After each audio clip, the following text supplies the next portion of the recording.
হজ, এই যে হজ তো ফরজ, এই ফরজ এটা আপনার আমার উপরে মাল পরিমাণ মতো হয়ে গেলে আপনার আমার উপরে হজ ফরজ হয়ে যাবে।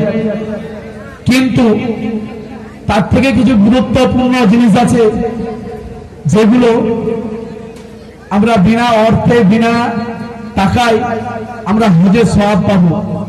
আল্লাহ রাসূল সাল্লাল্লাহু আলাইহি সাল্লাম হাদিসের মধ্যে জানিয়ে দিয়েছেন, কোন ব্যক্তি যদি হাসি মুখে তার মায়ের দিকে যদি হাসি মুখে দেখে, আল্লাহ রাসূল সাল্লাল্লাহু আলাইহি সাল্লাম বলেছেন সেও মকবুল হজের সওয়াব পাবে। জোরে বলুন সুবহানাল্লাহ, আর একটু জোরে বলুন সুবহানাল্লাহ। দক্ষিণ লাখের মুসলমান এবং বহিরাগত যারা মেহমান এসেছেন, শুনে রাখুন, হয়তো আপনার আমার কাছে অর্থ নেই, টাকা পয়সা নেই হজ করার মতো, কিন্তু আপনার আমার বাড়িতে যদি দুঃখিনী মা থাকে, সেই মায়ের দিকে যদি আমরা ভালো নজরে মিষ্টি নজরে একটা মিষ্টি হাসি দিয়ে যদি দেখি, আল্লাহ রাসূল সাল্লাল্লাহু আলাইহি সাল্লাম বলছেন যে ব্যক্তি তার মাকে মিষ্টি হাসি দিয়ে দেখলো, আল্লাহ রাসূল সাল্লাল্লাহু আলাইহি সাল্লাম বলছেন তার আমলনামায় একটা মকবুল হজের সওয়াব লেখা হবে। সুবহানাল্লাহ। মকবুল হজের সওয়াব, যেটা কবুল হয়ে গিয়েছে, মকবুল মানে যেটা কবুল হয়ে গিয়েছে।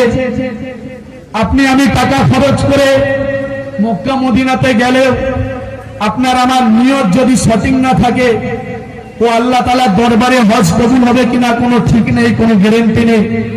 হয়তো আপনার আমার নিয়ত যদি থাকে আমরা ঘুরতে যাব, খেজুর কুরমা আনবো, ওখানকার জুব্বা আনবো, দেশটা একবার ঘুরে আসবো, এইভাবে যদি আপনার আমার নিয়ত থাকে, 4 লাখ 5 লাখ টাকা খরচ করেও আমাদের হজের কোনো দাম হবে না।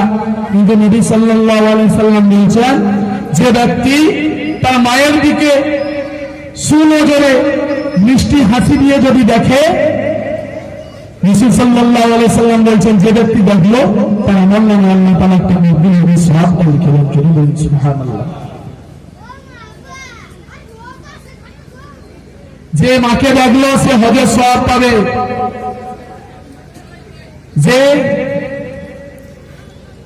আলেম ওলামাদেরকে দেখবে, হাক্কানি আলেম ওলামাদেরকে দেখবেন, সুনজরে নেক নজরে দেখবেন, আল্লাহ রাসূল সাল্লাল্লাহু আলাইহি সাল্লাম বলছেন সেও হজের সওয়াব পাবে।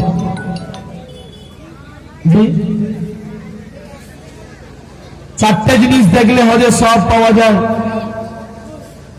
একটা হলো কাবা বাইতুল্লাহ, আরেকটা হলো আপনার আমার মা, আরেকটা হলো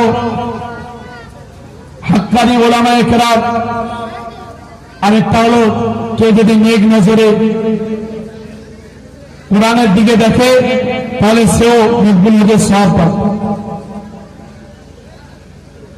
আমরা আমাদের আফসোসের বিষয়, দুঃখজনক বিষয়, আজ আমরা দক্ষিণ লাখের মুসলমান এত বিশাল বিশাল আয়োজন করেছি, আমরা বহিরাগত আলেম ওলামাদেরকেও নিয়ে এসেছি, কিন্তু আমাদের মাহফিলের সামনে খালি পড়ে রয়েছে। মহিলাদের বসার সুন্দরভাবে পর্দার সহিত বসার ব্যবস্থা করা হয়ে গেছে, তাও কোনো মহিলা নেই, সব ছেলে, সব মহিলা রাস্তাঘাটে বাজারে সব কেনাকাটায় ব্যস্ত রয়েছে। আমি প্রথমেই বলেছিলাম, আবার মাঝেও বলছি যে আল্লাহ তাআলা আপনাকে আমাকে দুনিয়াতে সৃষ্টি করেছেন, তিনার একটা উদ্দেশ্য আছে। আমরা এই জলসা দিয়েছি, লাখ লাখ টাকা খরচ করে এমন আয়োজন আমরা করেছি, আল্লাহ তাআলা আমাদেরকে করার তৌফিক দিয়েছেন। এই মাহফিলটা আপনার আমার জন্য যাতে নাজাতের জরিয়া হয়, এই খেয়ালটা রাখতে হবে। আপনার আমার জন্য যাতে এটা আল্লাহ তাআলার দরবারে কাল কিয়ামতের দিনে যাতে নালিশ না করে, এটাও আমাদেরকে খেয়াল রাখতে হবে। না হলে আমরা আয়োজন করলাম, কোরআন হাদিসের আয়োজন করলাম, বাইরে থেকে বক্তাদেরকে আনলাম, কিন্তু মাহফিল খালি, এর খোরাক দিলাম না। মাহফিলের খোরাক শ্রোতা, মাহফিলের খোরাক শ্রোতা, মানুষ, জনগণ। আমরা জনগণ এলাম না, শ্রোতা দিলাম না। আমরা চাঁদা দিয়ে একটা জলসা একটা কায়েম করলাম, আমরা একটা জলসা করলাম, কিন্তু আমরা খোরাক দিলাম না। কিন্তু আল্লাহ তাআলা কাঠগড়ায় আমাদেরকে জবাব দিয়ে দিতে হবে। আমাদেরকে মনে রাখতে হবে, আল্লাহ রাসূল সাল্লাল্লাহু আলাইহি সাল্লামের একটা হাদিস বললে বুঝতে পারবেন। হযরত হানজালা রাদিয়াল্লাহু তাআলা আনহু কেমন রাসূল প্রেমিক ছিলেন, কেমন রাসূল সাল্লাল্লাহু আলাইহি সাল্লামকে ভালোবাসতেন। একটু গভীর মনোযোগ দিয়ে শুনবেন। দক্ষিণ লাখির মুসলমান ভাইদের উদ্দেশ্যে বলছি, দক্ষিণ লাখির মুরব্বী বাবাজিদের উদ্দেশ্যে বলছি, আল্লাহ রাসূল সাল্লাল্লাহু আলাইহি সাল্লামকে কেমন ভালোবাসতে হয় হযরত হানজালা রাদিয়াল্লাহু তাআলা আনহু দেখিয়ে দিয়ে গিয়েছেন। আল্লাহ রাসূল সাল্লাল্লাহু আলাইহি সাল্লামকে কেমন প্রেম করতে হয়, আল্লাহ রাসূল সাল্লাল্লাহু আলাইহি সাল্লামের প্রেমিক কাকে বলা হয়, আশিকে রাসূল কাকে বলা হয়, হযরত হানজালার ওয়াকিয়াটা শুনে বুঝতে পারবেন।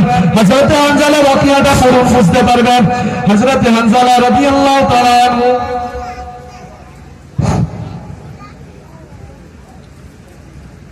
হিজরতে হানজালা রাদিয়াল্লাহু তাআলা আনহু নতুন বিবাহ করে এসেছেন।